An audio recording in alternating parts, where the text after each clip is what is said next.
তো বন্ধুরা তোমরা সবাই কেমন আছো? আশা করি ভালো আছো। জামাই ষষ্ঠীর দিনটা আমরা কিভাবে কাটিয়েছি সেই ভিডিও আজকে আমি তোমাদের সাথে শেয়ার করব।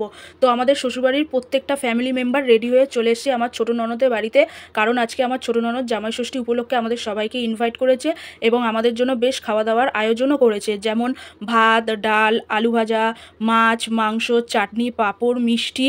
আর এদিকে সব জামাইবাবুরা খেতে বসে গেছে, তার সাথে আমার দেওর এবং আমার ছোটো ননদও বসে পড়েছে। আর এইদিকে আমার সেজনন্দায়ের পাতাটা ফুটোচ্ছিল, আমার সেজনন্দাই জানতেই পারিনি, সেই নিয়ে অনেক হাসি ঠাট্টা মজা করা হয়েছিল।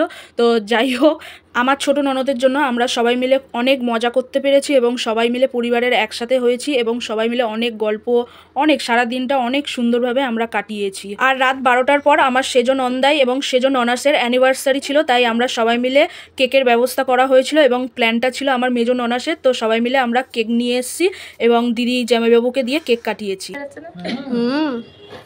হ্যাপি অ্যানিভার্সারি দিদি এন্ড জামাইবাবু, হ্যাপি অ্যানিভার্সারি দিদি এন্ড জামাইবাবু। হাততালি দাও সবাই মিলে। তো ওদের কেক কাটা হয়ে যাওয়ার পর দুজনকে কেক খাইয়ে দিল, আমরাও সবাই কেক খেয়ে নিলাম। কেক খাওয়ার পর রাতের ডিনারটাও সেরে নিলাম। রাতের ডিনারটা সারার পর আর একটুও ওয়েট করলাম না, যেহেতু অনেক রাত হয়ে গেছিলো, তাই বাড়ি যাওয়ার উদ্দেশ্যে বেরিয়ে পড়লাম।